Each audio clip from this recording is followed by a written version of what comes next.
Artist welcome to all. ஹெல்த்தியான முருங்கைக்கீரை soup recipe tasty எப்படி செய்யுதுன்னு பார்க்கலாமா? அதுக்கு ஃபஸ்ட்டு ஸ்டவ் ஆன் பண்ணிக்கோங்க. அப்புறம் காஸ்டைன் கடாய் வச்சுக்கோங்க.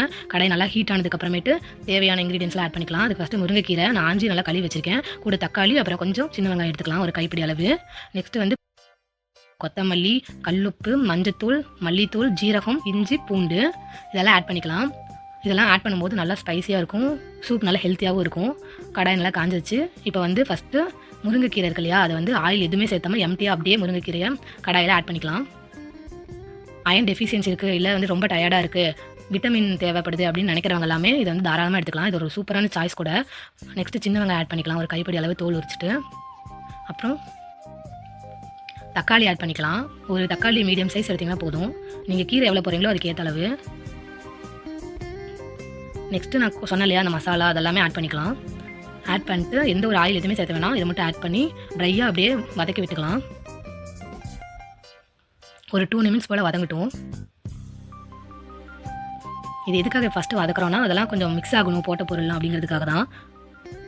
லைட்டாக கீரையிலேருந்து வாட்ரு அதுவாகவே ப்ரொடியூஸ் ஆகும். அந்த டைமில் நம்மளும் வாட்ரு கொஞ்சம் ஆட் பண்ணிக்கலாம், கீரை நல்லா முழுங்குற அளவுக்கு.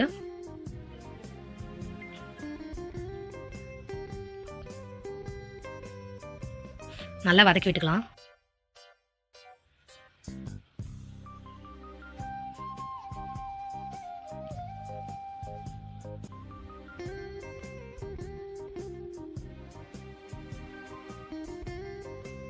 உப்பு சரியாக இருக்கா அப்படின்னு சொல்லிட்டு டெஸ்ட் பண்ணிக்கோங்க. உங்களுக்கு பத்தலை அப்படின்னா நீங்கள் கொஞ்சம் ஆட் பண்ணிக்கோங்க.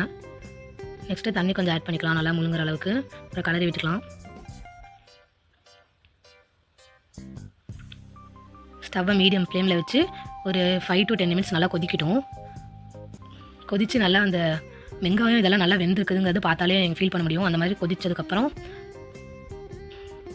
எடுத்து கிரைண்ட் பண்ணுறதுக்கு பண்ணிடலாம்.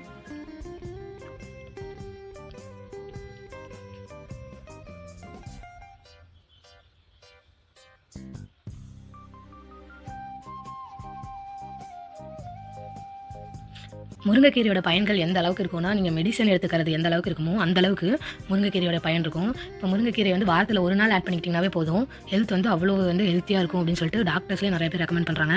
அந்த அளவுக்கான பவர் வந்து முருங்கைக்கீரையில் இருக்காமா.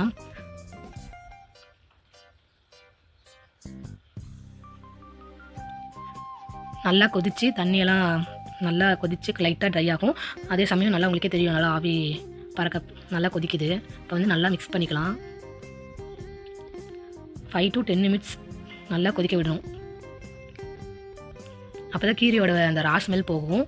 அதுக்கப்புறம் நீங்கள் எடுத்து அரைச்சிங்கன்னா நல்லா வந்து வாசனையும் சூப்பராக இருக்கும்.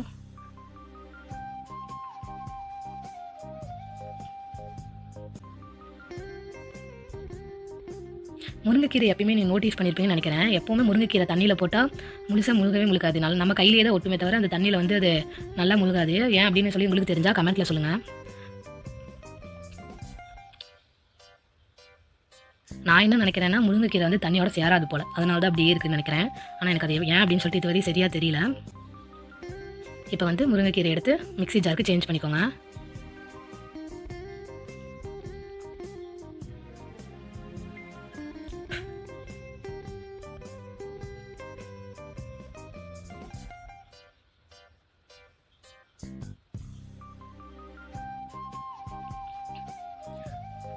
ஃபைனலி ஆட் பண்ண முருங்கைக்கீரையை வந்து கொஞ்ச நேரம் ஆற விடலாம். சுட சுட போட்டு அரைச்சோம்னா வந்து அதை அரைக்கவே முடியாது. அதனால் வந்து கொஞ்சம் நேரம் ஆற விட்டதுக்கப்புறம் கிரைண்ட் பண்ணி எடுத்துகிட்டு வர வேண்டியதான். இப்போ போய் அரைச்சிட்டு வந்துடலாம். அரைச்சாச்சு, நல்லாவே தெரியும் உங்களுக்கு, பேஸ்ட் மாதிரி டெக்ஸ்சரில் இருக்கும். இது கூட உங்களுக்கு தேவையான அளவு வாட்டர் ஊற்றி நீங்கள் வேணுன்னா ஹீட் பண்ணிக்கலாம்.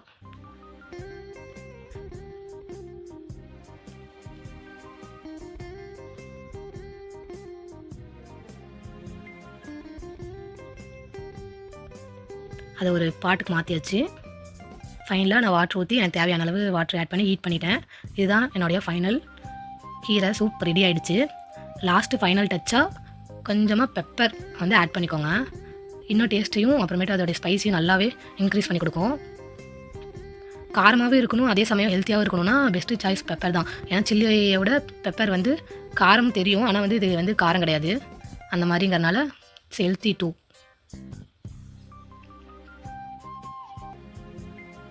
நல்லா மிக்ஸ் பண்ணிவிட்டு அப்புறம் டேஸ்ட் பண்ண வேண்டியதான். பார்த்தீங்கனாலே தெரியும், நல்லா க்ரீனிஷாக சூப்பராக டெக்ஸ்சரில் வந்திருக்கு. டேஸ்ட் பண்ணி பார்த்துட்டு எப்படி இருக்குன்னு சொல்கிறேன். சூப்பராக இருந்துச்சுங்க. நீங்களும் வீட்டில் ட்ரை பண்ணி பாருங்கள். தேங்க்ஸ் ஃபார் வாட்சிங். இதே மாதிரி புது புது ரெசிபிஸோடு வரேன். பாய்.